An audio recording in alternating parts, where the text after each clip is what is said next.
There are days when the world feels too heavy, days when the sun shines but nothing warms your heart. Ethan was living one of those days, the kind where you wake up tired for no reason and even silence feels heavy. Before we go on, if you've ever felt like him, remember to subscribe, like, and share this video, because today you'll understand how to stop feeling sad, not by getting more, but by letting go. Ethan was 29. He worked in a big company surrounded by people, always connected, yet profoundly empty. He smiled often just to avoid worrying others, but every night when he came home, the mask fell. He sat alone in the dark, staring at his reflection in the window.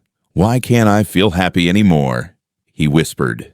Nothing was wrong, yet everything felt meaningless. It wasn't tragedy. It was worse. It was quiet emptiness, all identical. He filled his time with noise, scrolling, notifications, distractions, anything to avoid hearing his own thoughts. Happiness became a memory, and sadness, a silent companion. One night, as he stared at the ceiling, he thought, maybe this is what growing up means. Slowly fading. But deep inside, something in him refused to believe that. One morning, in a small cafe, while escaping into his phone, a book fell off a shelf. Its title, Meditations by Marcus Aurelius, an old worn-out copy. Ethan opened it without expectation, but one line stopped him cold. "Your peace depends on yourself." The words hit him like an echo of forgotten truth. On me? Really? He thought. He bought the book and carried it home, unaware that it would mark the beginning of his rebirth. 5. The Mirror of the Stoic. Each night, he read a few lines. At first, out of curiosity, then out of need. Marcus Aurelius, Seneca, Epictetus, voices from centuries ago, spoke with a strange familiarity. They taught him that life isn't good or bad. It's only our judgment that makes it so. It's not events that disturb us, but our thoughts about them. The idea sounded naive at first, but something cracked inside him. He began watching his thoughts like clouds passing in the sky. Some were dark, others bright, but none stayed forever. He realized his emotions weren't enemies, they were messengers. Each sadness whispered, "You expect too much from what you can't control." Ethan saw how much of his suffering came from waiting to be understood, loved, or recognized. What if he stopped waiting altogether? The silence that teaches. He started walking every morning. No music, no phone, just silence. At first, the silence was uncomfortable, even frightening, but slowly it became space, a space where thoughts could pass without dragging him away. He began to notice small things again, the wind brushing his face, the distant sound of birds, the smell of rain on warm ground. He was learning to see again.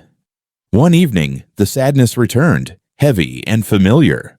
What's the point of all this, he thought. The pain flooded back like an old wave, but this time he didn't fight it. He sat down, closed his eyes, and remembered a line from Seneca. It is not because things are difficult that we do not dare. It is because we do not dare that they are difficult. So he dared to do nothing. He let the storm pass.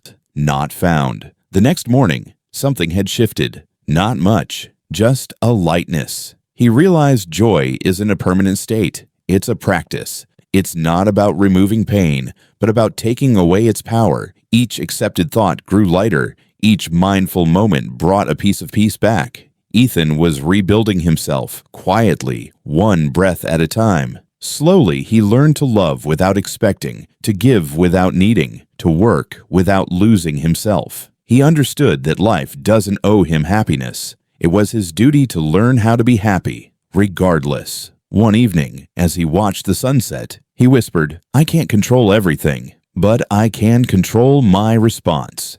And that sentence became his strength. In the weeks that followed, he laughed more often, not loudly, but sincerely. A quiet smile, the kind that comes when you no longer need to prove anything. Sadness still visited sometimes, but it no longer had a place to stay. One morning, he went back to that same cafe where it all began. The book of Marcus Aurelius was still in his bag. Worn, underlined, alive, he thought of the man he once was, chasing happiness like a lost treasure, and he understood. Joy had never left. It had only been hidden behind his expectations. And Ethan had learned that sadness isn't a mistake. It's a signal. It reminds us we've drifted from what matters, that peace doesn't come from fighting pain, but from realizing it's part of life. That day, Ethan wrote on the first page of his journal, "I no longer seek joy. I live, and joy finds me." That simple line became his promise to himself. Serenity. If you meet Ethan today, you won't notice anything extraordinary. He's not famous, not rich, but there's something rare in his eyes. Peace. Because he finally understood that joy isn't found in the world, but in the way we look at it. So if this story spoke to you, subscribe and carry this lesson with you. Peace is already within you. You just have to stop running from it.